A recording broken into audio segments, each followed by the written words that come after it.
국내 고려인 사회 형성과 발전 5차 강의를 시작하도록 하겠습니다. 5차 강의의 주제는 옐친의 등장과 1991년 8월 공산당 쿠데타가 되겠습니다. 고르바초프 서기장은 개혁, 개방, 신사고를 통해서 무너져가는 소비에트 연방, 소련을 살리고자 시도했습니다. 고르바초프는 무엇보다 체제를 수호하겠다, 체제를 유지하겠다, 체제 내에서 일정 부분 개혁을 하겠다라고 정책을 추진합니다. 그런데 모든 정책은 다 실패로 끝납니다. 경제는 더 힘들어지고 소비에트 시민들은 물품을 제대로 공급받지 못하고 배급품도 부족해집니다. 계속 더 힘들어집니다.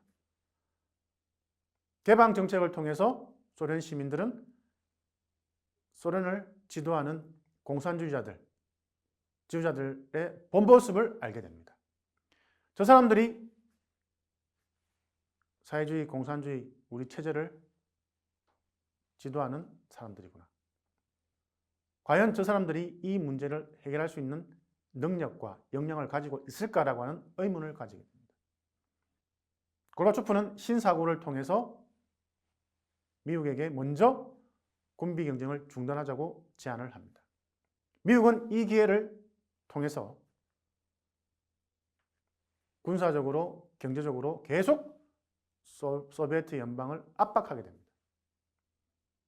결론적으로 고르바초프의 개혁, 개방, 신사고 이 정책은 무너져가는 소비에트 연방을 살릴 수가 없게 됩니다. 오히려 더 악화시키게 됩니다. 이러한 상황에서 보리스 옐친이 등장을 합니다. 옐친은 과감하게 주장합니다. 더 이상 공산주의, 사회주의 체제로는 소련을 살릴 수가 없다. 체제를 전환시켜야 된다. 체제를 바꿔야만 된다. 그러지 않으면 우리는 결국 살아날 수가 없다. 소비에트 연방의 가장 대표적인 개혁주의자인 보리스 옐친은 결국 체제의 전환을 주장을 합니다. 이러한 상황에서 고르바초프, 공산당 보수주자들이 강력하게 반발합니다. 어떻게 체제 전환을 생각할 수가 있느냐? 우리는 뼛속까지 공산주의자들이다. 보리스 옐친은 91년 6월 12일 소비에트 연방의 최초 직선제 선거에서 러시아 공화국의 대통령에 선출이 됩니다. 옐친은 러시아 공화국의 대통령에 선출된 이후에 바로 미국을 방문합니다. 소비에트 연방의 지도자가 미국을 방문해서 미국의 자본주의 시장, 자본주의 문화를 갖다가 체험한다. 소비에트 역사에서 존재하지 않았던 그러한 사건입니다. 옐친이 미국으로 가서 미국의 정권거래소, 미국의 시장, 미국 대학교를 방문하고 이러한 그의 행보는 결국 사회주의, 공산주의 체제를 바꾸겠다, 전환시키겠다라고 하는 메시지로 나타났습니다. 그 당시에 뉴스를 보면 옐친은 한 손에 자본주의의 상징이라고 볼 수 있는 코카콜라를 들고 있습니다. 자본주의의 가장 핵심적인 기관이라고 할 수 있는 정권거래소를 방문을 합니다. 사회주의, 공산주의 체제에서는 금융시장이라는 것이 없습니다. 그러나 옐친은 미국의 정권거래소를 방문하면서 우리도 이러한 시스템을 도입하겠다고 하는 강력한 메시지를 보여줍니다.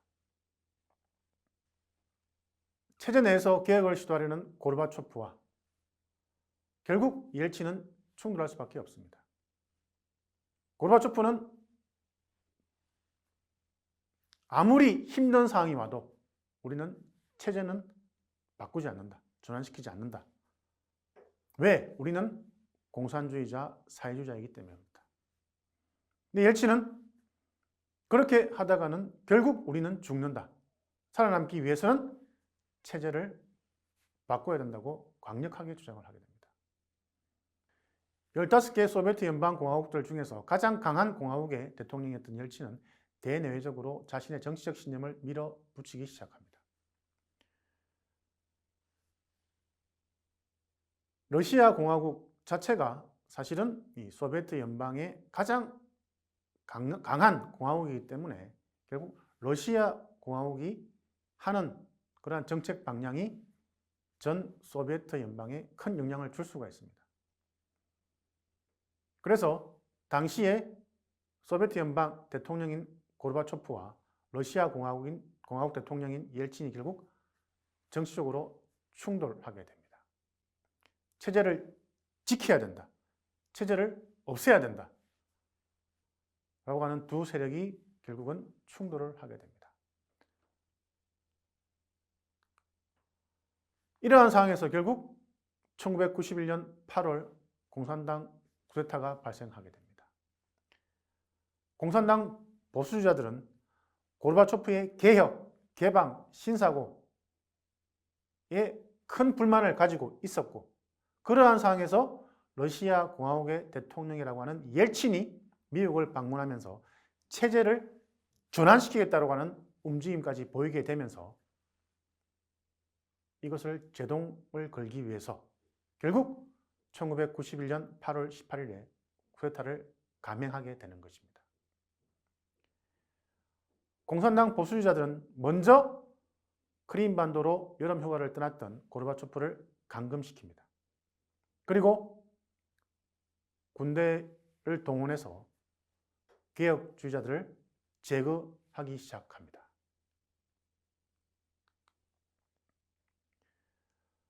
공산당 보수주자들은 언론을 통해서 고르바초프가 건강이 좋지 못하다, 건강에 문제가 있기 때문에 부통령인 야나예프가 주도하는 국가비상사태위원회가 소련을 통치할 것이라고 발표를 합니다. 이 당시에 소련에서는 언론을 통제할 수 있었기 때문에 공산당 보수주자들은 이러한 결정을 하게 됩니다. 야나예프라고 하는 공산주의자가 결국 다시 국가비상사태위원회를 통해서 100% 공산주의 사회주의 국가로 돌아가려고 하는 그러한 정책을 시도를 하게 되는 것입니다. 그런데 놀라운 일이 발생합니다. 모스크바 시민들이 공산당 보수주자들의 쿠데타에 강력하게 저항을 하게 됩니다. 이미 고르바초프의 개혁, 개방 정책을 통해서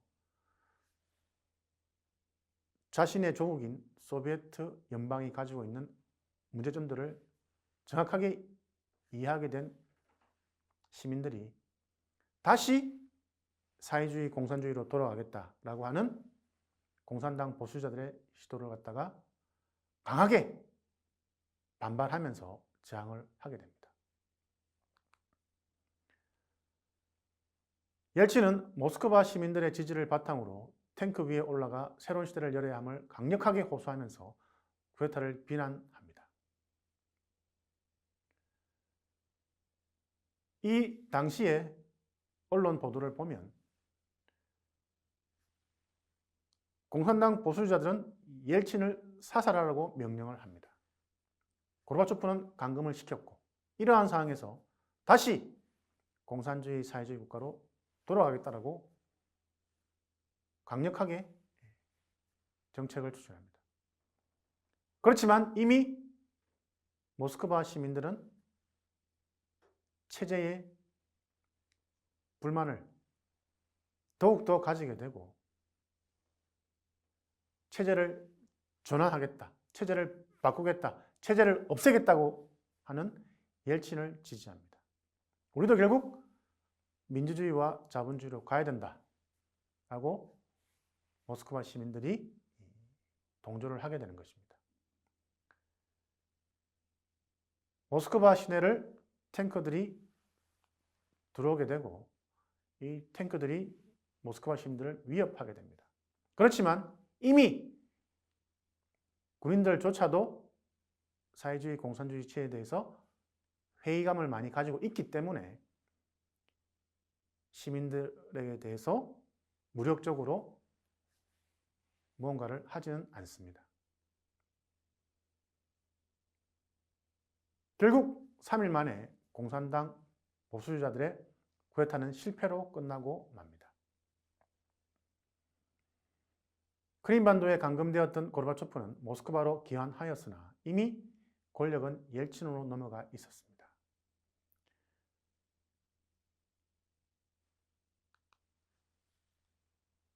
쿠데타의 주역이 모두 고르바초프가 임명한 자들이었기 때문입니다. 옐친은 고르바초프에게 이렇게 이야기합니다. 이 쿠데타를 일으킨 사람들이 누구냐? 당신이 임명한 사람들이다. 이러한 상황에서 어떻게 개혁과 개방 정책을 추진할 수 있느냐?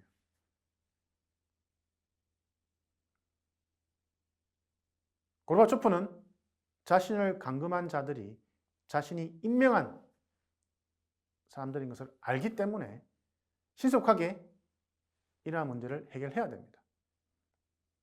그렇지만 자신이 임명한 사람들이기 때문에 결국 고르바초프 자신도 이러한 쿠데타로부터 자유로울 수가 없습니다.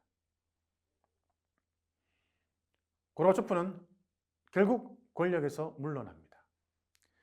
체제를 유지하면서 개혁을 시도했던 고르바초프가 결국 체제를 전환시키고자 사회주의와 공산주의를 없애고자 하는 옐친한테 패배를 한 것입니다.